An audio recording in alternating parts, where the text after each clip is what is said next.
Bueno, buenas tardes a todos. Muchas gracias por volver a acompañarnos una vez más en esta nueva edición de PAGWAM Talks. En este caso estamos en la edición aniversario. En esta oportunidad nos acompañan Mariano Grondona, Pia Politi y Arnaldo Sicilino, todos abogados especialistas en tecnología, porque la idea de esta charla es justamente... Vos también, sos abogada. Y yo soy Marina Basso, también abogada especialista en tecnología. Estamos todos acá porque la idea de esta charla es justamente hablar sobre el impacto de la inteligencia artificial en el rol del abogado. Bueno, así que nada, estuvimos debatiendo, estudiando sobre este tema y la idea es compartirlo con ustedes. Y pensando un poco de cómo la inteligencia artificial va a impactar en el rol del abogado y en la profesión, empezamos pensando que lo primero es entender qué es la inteligencia artificial y después de bastante análisis llegamos a la conclusión, tal vez la más sencilla de todas, que es que la inteligencia artificial es aquella tecnología que intenta imitar la inteligencia humana.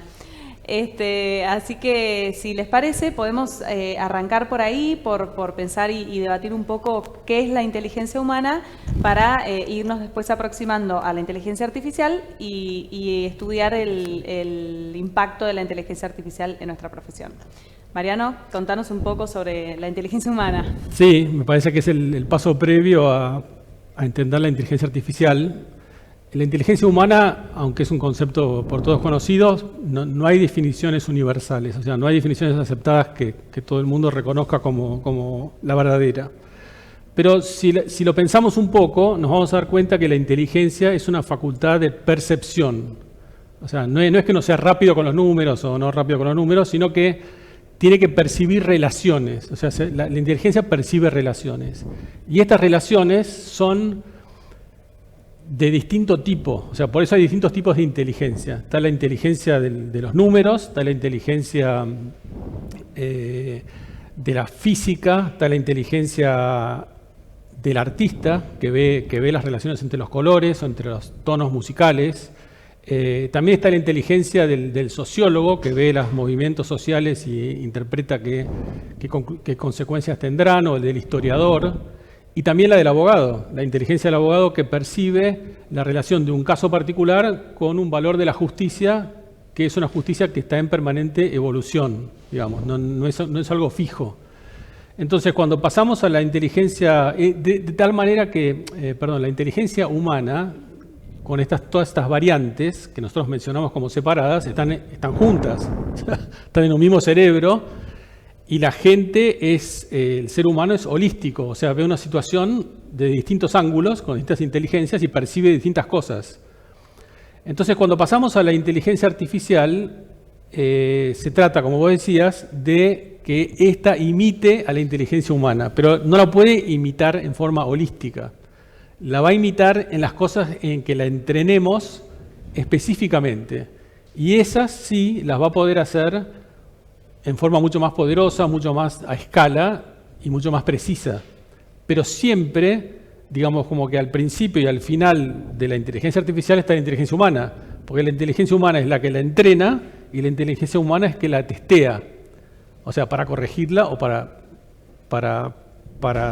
reorientarla, digamos. O sea, que me parece que eso es una primera introducción para el tema, ¿no? Perfecto. Es un poco, hacíamos antes una analogía con el tema del aprendizaje del niño. Y en definitiva podemos asemejarlo que es el padre el que le enseña, el niño aprende solo, porque el niño no solo aprende lo que alguien le dijo alguna vez, pero después siempre necesita ese tutor, claro, que lo reorienta o que lo va encauzando hacia el lugar donde... Que no se descontrole. Exactamente. Y contanos, Pía, un poco, bueno, ya en realidad todos sabemos un poco qué es la inteligencia artificial, pero contanos un poco ejemplos concretos en los que el hombre ya esté siendo exitoso para aplicar esa inteligencia artificial a nuestra vida del día a día, ¿no? Sí, hay un montón de ejemplos y la realidad es que no estamos hablando de cosas súper futuristas o cosas que nos imaginamos tan nuevas, sino que están entre nosotros en nuestra vida cotidiana hace un montón de años, nos guste o no, querramos o no nos demos cuenta. Y la realidad es que la inteligencia artificial lo que hace es, se va autoprogramando. Entonces, todos los software, con los ejemplos que les puedo contar ahora, lo que hacen es irse alimentando con los datos que los humanos le van cargando para poder perfilar y personalizar mucho más lo que van a hacer. Tenemos desde, por ejemplo, los algoritmos que usan los buscadores para funcionar. Tenemos el lenguaje predictivo que usan los celulares cuando uno escribe una palabra y la completa.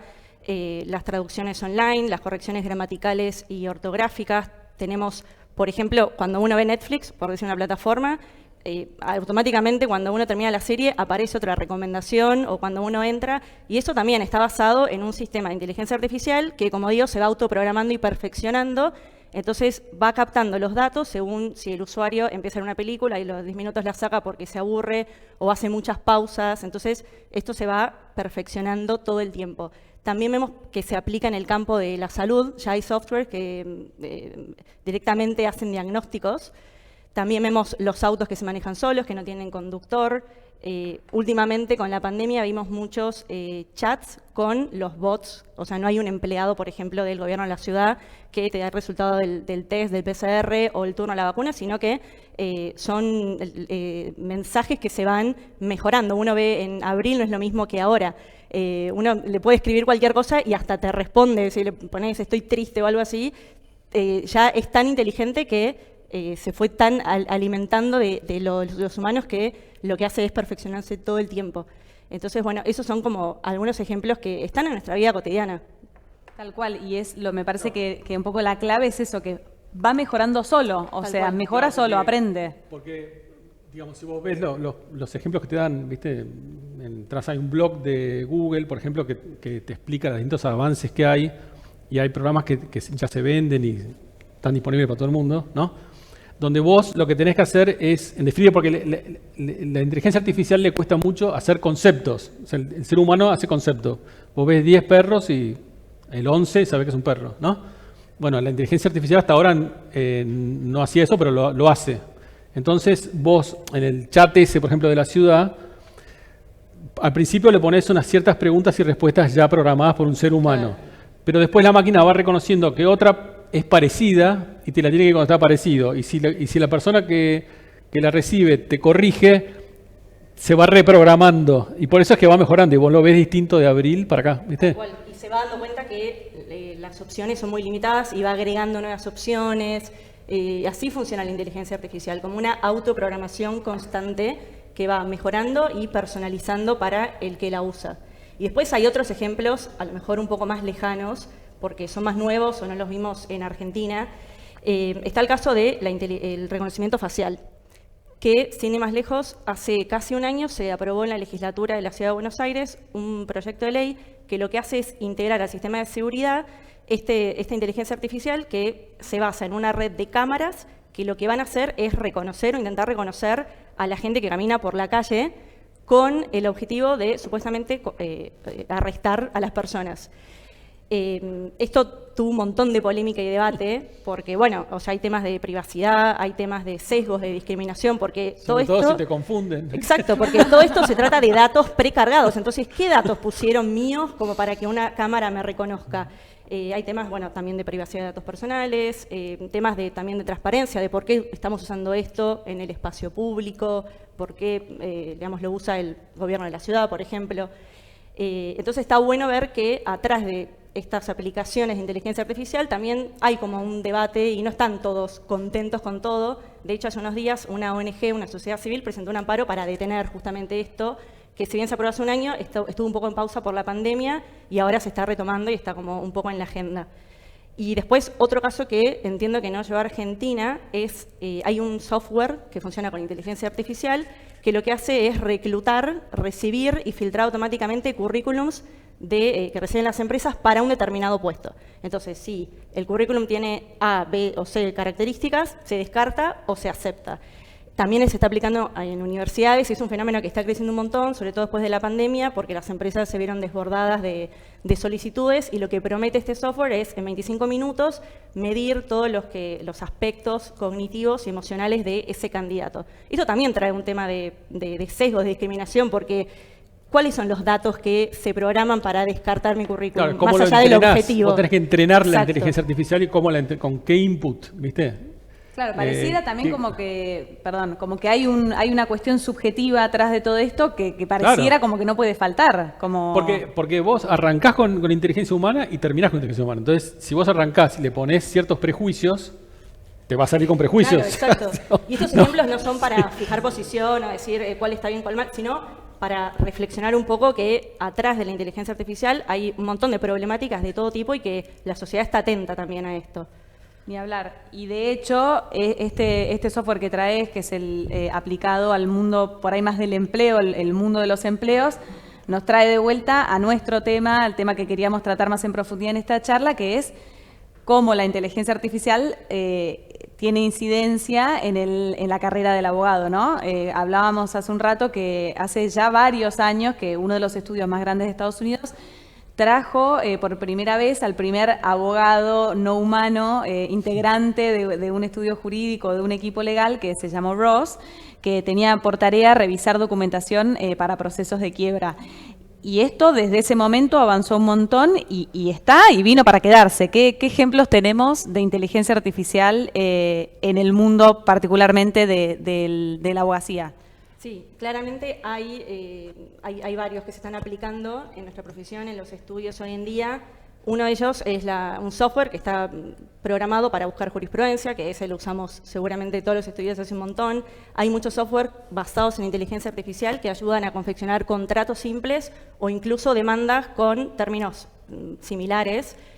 También hay software que analizan bases de datos que se usan mucho en el marco de un due diligence, entonces lo que hacen es reemplazar alguna tarea que puede ser más tediosa o consumir mucho tiempo, por ejemplo, la revisión de documentos legales, de contratos. Entonces uno va, lo que decía antes, se va autoprogramando esta máquina para que eventualmente no sea el abogado, más allá de que después lo pueda revisar, sino que sea la máquina quien eventualmente pueda determinar si hay una cláusula errónea o está buscando un tipo de cláusula especial. También sirve para clasificar documentos, tipos de contratos. Claro, pero fíjate que ahí, digamos, lo que haces a través de la inteligencia artificial es programar un due diligence de contratos o de documentos de una compañía y demás por alguien muy especializado que también lo va a revisar alguien muy especializado. Entonces, en vez de tener mucha gente revisando contratos que por ahí esa gente no sabe bien qué es lo que está buscando, digamos. En cambio, con el programa, vos lo haces más sofisticado, digamos, claro. O sea, y te ahorrás horas de trabajo para detectar todas las alarmas que se te prendan. Obviamente una máquina va a tener mucho menos margen de error. Claro. No se va a cansar tampoco. En vez de estar horas, claro. Un abogado que está horas y horas revisando contratos, documentación, llega un momento que se cansa y se puede confundir. Se va a tomar algo. Sí. Tal cual. Después, otro ejemplo que vemos mucho de aplicación de IA dentro del mundo del derecho es el tema del asesoramiento legal online.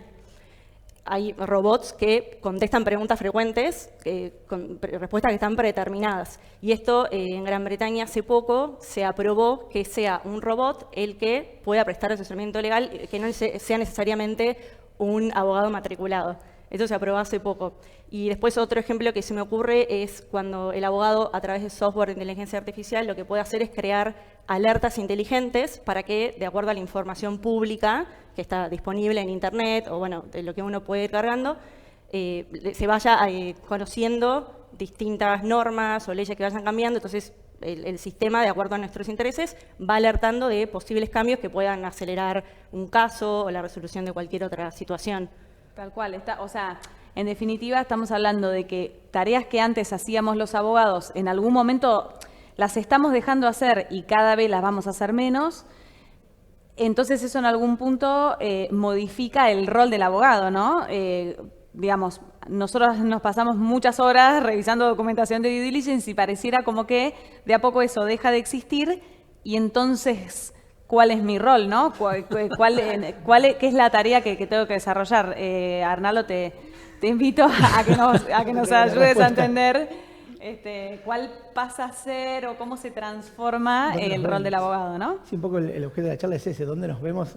No ya quiero decir 30 años, los próximos 5. Tal cual. Claramente la automatización ya está lo que ustedes mencionaban, el tema de las traducciones, y puedo ir a los ejemplos más procesales, si se quiere, de los litigios, la consulta de expedientes, notificaciones, alertas, intimaciones extrajudiciales. Todo eso se automatiza, está en vías de automatización en el muy corto plazo, ¿no? Ahora, a su vez, todo eso genera también, como todas esas actividades no solamente jurídicas, todos esos rasgos de data, todos esos traces de data, donde se va a montar la inteligencia artificial, los software que van a procesar inteligencia artificial, que van a tratar de ayudarnos a lo que hacemos los abogados, que es la toma de decisiones, ¿no? Propia, o asesoramos a los clientes.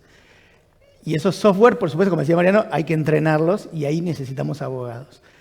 Y a su vez esas soluciones que van dando, el derecho va cambiando. Entonces va evolucionando y tenemos que estar en un feedback permanente. Por supuesto que vamos a tener que tener un grado de entendimiento de la tecnología superior al que tenemos actualmente y estar muy al día de estos cambios tecnológicos.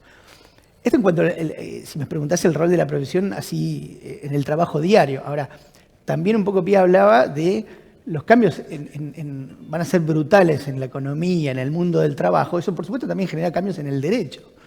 Entonces, hay áreas nuevas del derecho, productos nuevos, incluso evolución de los que tenemos ahora y de los que no sabemos que van a existir, que van a generar nuevas soluciones y nuevos problemas. Y ahí es donde hay nuevas áreas de práctica donde se van a ir generando. Algunas ya las conocemos o hemos trabajado en los últimos años, y otras que no, que simplemente y van a requerir nuevas habilidades, ¿no? Y creo que hay un campo, siempre es esa visión negativa o positiva, ¿te acordás que hablábamos optimista del fin de los trabajos, etcétera? Yo creo que sí, que va a haber nuevos trabajos y la profesión se va a ir modificando, pero va a ir ampliándose a nuevos campos. Y tenemos que estar todos como muy listos, ¿no? Para abiertos a hacer ese cambio. Totalmente. Yo creo que los abogados tenemos que incorporar a nuestro entrenamiento el entrenamiento en estos programas de inteligencia artificial. Ya existen hoy. O sea, uno entra a Internet hoy, puede tomar la base de datos de un estudio o de la empresa y entrenar un sistema de inteligencia artificial para que clasifique sus documentos, para que actualice, para que dé alertas. Por ejemplo, como vos decís, suponete que cambie una ley y hay contratos que citan esa ley, que te salte, digamos, que hay que verificar esos contratos, ¿viste? ¿No? Entonces yo creo que en adelante, digamos, como todo el tiempo también se habla del debate de cómo tienen que ser los programas de educación en las universidades, bueno, creo que esto es una materia que va a tener que figurar, ¿viste? Porque digamos, el estudio que provea este servicio ayudado de la inteligencia artificial va a superar a los demás, digamos, y los demás tienen que ponerse al día con esto y prestar un servicio que sea más eficiente, más barato, más especializado, si querés, porque en realidad te lo especializa. Como todas las industrias, digamos. Como todas las Tenemos que industrias. acompañar a los clientes. Eso que siempre decimos de estar cerca del cliente, de su modelo de negocio, de entenderlo. Bueno, nuestros clientes van a cambiar su modelo de negocio cada 2, 3, 5 años radicalmente. Va a haber cambios incrementales. Y Claro. esto no es ajeno a la profesión. Entenderlos para estar cerca, pero también la nuestra propia es la que va cambiando, ¿no? Claro, pero al mismo tiempo, digamos, como algo único de los abogados es que el valor justicia es un valor que está en proceso, o sea, nunca se define, digamos. Con cada caso particular va evolucionando. Y va evolucionando no solamente por los precedentes que te puede arrojar la inteligencia artificial, o sea, te puede decir, bueno, estos casos se resolvieron en el pasado de tal manera. Eso es un dato muy útil, pero en realidad va cambiando la cultura, va cambiando los valores, van cambiando las sensibilidades. Había esclavitud, no hay más, ¿no? Un caso que vos mencionabas el otro día en una charla que tuvimos previa, porque esto no está preparado, pero un poco lo hablamos. Cuando hablábamos del aborto, por ejemplo, en Argentina hace poquito se dictó una ley, ¿no es cierto? En Estados Unidos hace años, digamos, ya hay jurisprudencia de la Corte Suprema que lo permite, y de golpe en Texas se está por producir el rechazo del aborto desde el punto de vista constitucional y probablemente llegue a la Corte Federal y capaz que la Corte Federal lo rechace en Estados Unidos. O sea que ustedes fíjense que la evolución del concepto de justicia no es lineal, o sea, va mutando, va volviendo para atrás. Y bueno, ni hablar de los talibanes, ¿no? Que volvieron bastante más para atrás, digamos, ¿no? O sea que este aspecto humano de las humanidades nunca va a ser reemplazado por la inteligencia artificial. Siempre hay una parte del ser humano, del abogado, que va a seguir vigente. Y también, como decíamos, toda la comunicación con los clientes, o sea, sí, la intermediación que hay entre las normas, el derecho y los clientes y los jueces, y yo creo que otro tema interesante es lo de no sé qué va a pasar en el Poder Judicial, que creo que hay una charla de Manuel próxima, ¿no? Sí, exactamente. No queremos, o sea, Manuel va a profundizar sobre este tema en la próxima charla, la injerencia de la tecnología particularmente en la justicia, pero me parece que sí, no podemos dejar de mencionar el hecho de que, lo que vos decías recién, las máquinas saben mucho sobre el pasado y sobre el futuro predecible, pero poco sobre cómo el presente puede modificar el futuro, lo que uno puede predecir del futuro, ¿no? Esta percepción del cambio cultural, y ahí es como que no podemos negar la necesidad de la sensibilidad humana o de estas... Claro, fíjense que, por ejemplo, muchos cambios jurisprudenciales importantes, históricos, así, en el tema racial en Estados Unidos o muchos otros temas que han evolucionado jurisprudencialmente, empiezan a manifestarse con opiniones disidentes de jueces en tribunales colegiados, ¿no? Que van sembrando una semilla y de golpe, 20 años después, ¡boom!, salta. Eso, digamos, ¿no? Exacto. O sea, en cualquier sistema probabilístico no va a surgir. Pero yo creo que el tema judicial, digamos, si el instrumento está, el Poder Judicial lo va a usar. Sí, totalmente. Y si lo va a usar, le va a dar una precisión, una regularidad en entender los precedentes que hoy no tiene, y va a influir. O sea, va a influir en las decisiones. No digo que las va a definir totalmente la inteligencia artificial, pero sí las va a influir, porque van a tener otro acceso a análisis probabilísticos y demás y cosas de precedentes con los mismos hechos, ¿no?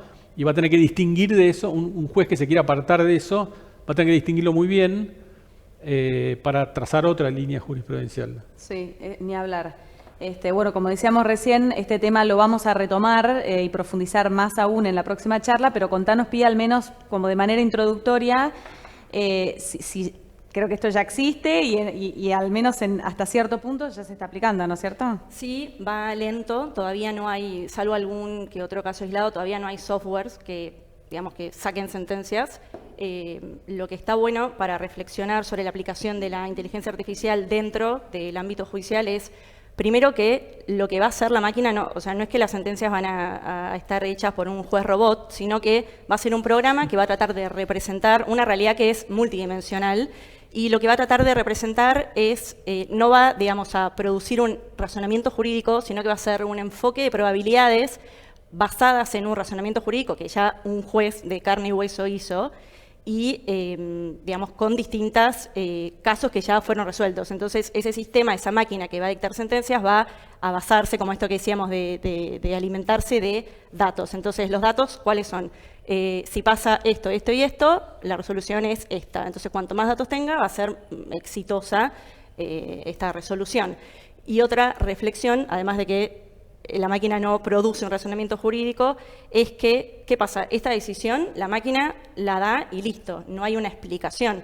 Y eso es muy importante, sobre todo para nuestro sistema de derecho, que uno de los pilares es la argumentación. Entonces, si uno no tiene los argumentos, o al menos hoy no existen, hoy te dan la resolución y listo, es muy difícil recurrir y cuestionar, porque ¿qué vas a cuestionar? A la máquina. Entonces, como para tener en cuenta eso, que si bien va avanzando, está como ese obstáculo también, que no... Le advertiste el problema a la solución. No, pero es así.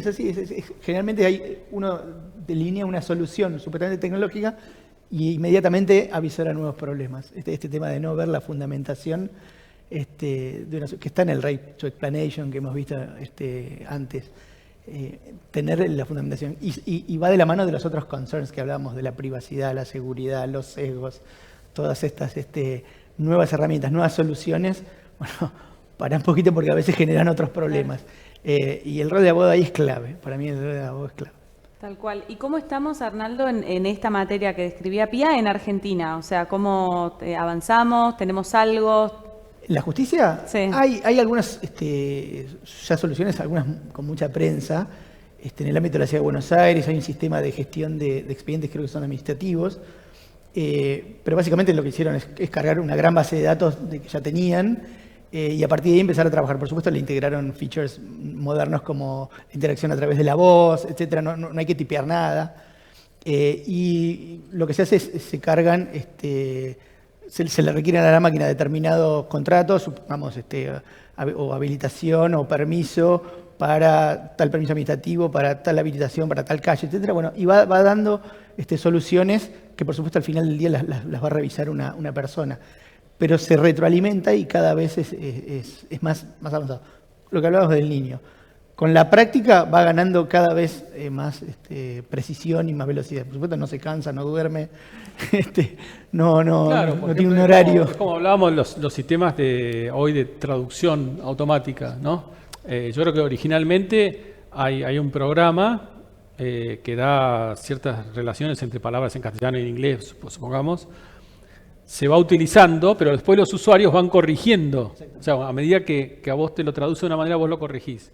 Y entonces el programa permite que si hay tantas correcciones en el mismo sentido, se va autoprogramando y entonces por eso va mejorando todo el tiempo. Y la inteligencia artificial para mí lo que hace es acelerar el proceso de tecnificación o digitalización de todo, porque al no requerir seres humanos que lo estén programando todo el tiempo, es constante y los mismos usuarios ayudan a que se reprograme.